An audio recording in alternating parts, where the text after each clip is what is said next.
छोटा हत्ती व दुचाकी अपघातामध्ये 2 युवक ठार. औढा नागनाथ मंदिराच्या खांडेश्वरी देवी मंदिरासमोर छोटा हत्ती व दुचाकीची समोरासमोर धडक झाल्याने दुचाकीवरील एक युवक जागीच ठार मृत्यू तर दुसरा युवक उपचारार्थ नेत असताना रस्त्यातच मृत्यू पावल्याची दुःखद घटना घडली आहे.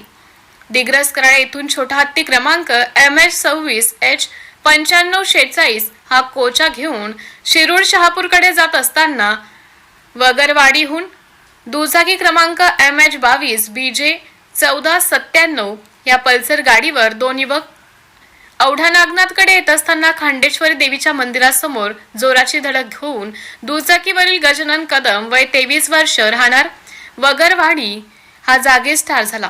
तर सूरज उबाळे वय 26 वर्ष राहणार वगरवाडी यास अपघात घटनास्थळावरून रुग्णवाहिकेतून औढा नागनाथ येथे रुग्णालयात उपचारार्थ नेत असताना वैद्यकीय अधिकाऱ्यांनी त्यास मृत घोषित केले.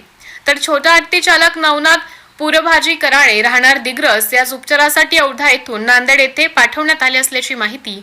अपघाताची माहिती मिळताच अपघातस्थळी राज्य महामार्ग पोलीस उपनिरीक्षक ठाकरस, सहाय्यक पोलीस निरीक्षक खयामुद्दीन खतीब व पोलीस राजाराम कदम, प्रमोद थोरात, राजाराम कदम यांनी तात्काळ घटनास्थळी धाव घेऊन मदत करून उपचारासाठी पाठवली व राज्य महामार्गावरील वाहतूक व्यवस्था सुरळीत केली. तसेच अपघाताची माहिती मिळताच औढा नागनाथ पोलीस स्टेशनचे पोलीस निरीक्षक GS राहिरे, पोलीस उपनिरीक्षक दत्ता कानगुले, अमोल इंगळे, जमादार वसीम पठाण, सय्यद शायद शेख इक्बाल, माधव सूर्यवंशी यांनी घटनास्थळी धाव घेऊन स्थळ पंचनामा करून गुन्हा नोंद करण्याची प्रक्रिया सुरू केली होती.